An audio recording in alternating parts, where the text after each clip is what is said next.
এবং জনগণকে সাথে নিয়ে আমরা এই গণভোটের যে দাবি, এই দাবি কিভাবে আদায় করা যায় সেই কার্যক্রম আমরা গ্রহণ করব। গণভোটের দাবি বাস্তবায়ন নিয়ে রাজনৈতিক অঙ্গনে নতুন করে আলোচনা তৈরি হয়েছে।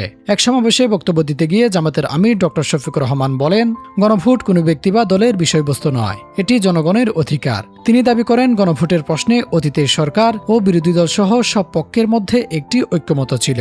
তবে সেই অবস্থান থেকে সরে এসে বর্তমানে গণভোট বাস্তবায়ন না হওয়ায় তিনি বিস্ময় ও হতাশা প্রকাশ করেন। তার ভাষায়, বাংলাদেশে বহু নির্বাচন অনুষ্ঠিত হলেও জনগণের সরাসরি মতামতকে এভাবে উপেক্ষা করা ঘটনা খুবই বিরল। তিনি আরও বলেন, সংবিধানে জনগণের চূড়ান্ত অভিপ্রায়কে সর্বোচ্চ অগ্রাধিকার দেওয়া হয়েছে, কিন্তু বর্তমান পরিস্থিতিতে সেই নীতির যথাযথ প্রতিফলন দেখা যাচ্ছে না।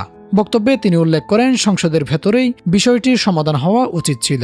এজন্য একাধিকবার সংশ্লিষ্ট পক্ষের সঙ্গে আলোচনার উদ্যোগ নেওয়া হলেও সেটি কার্যকর হয়নি বলে দাবি করেন তিনি।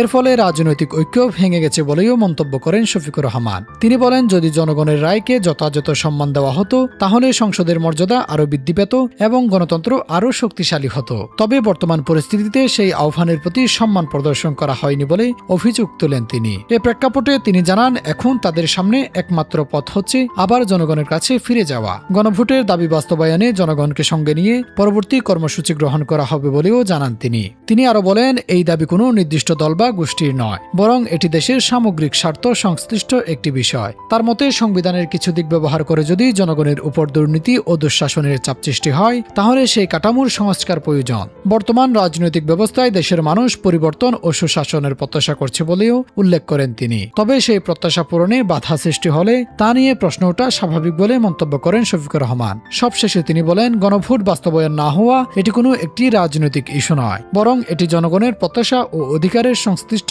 বিষয়। Shafiul Alam, true news.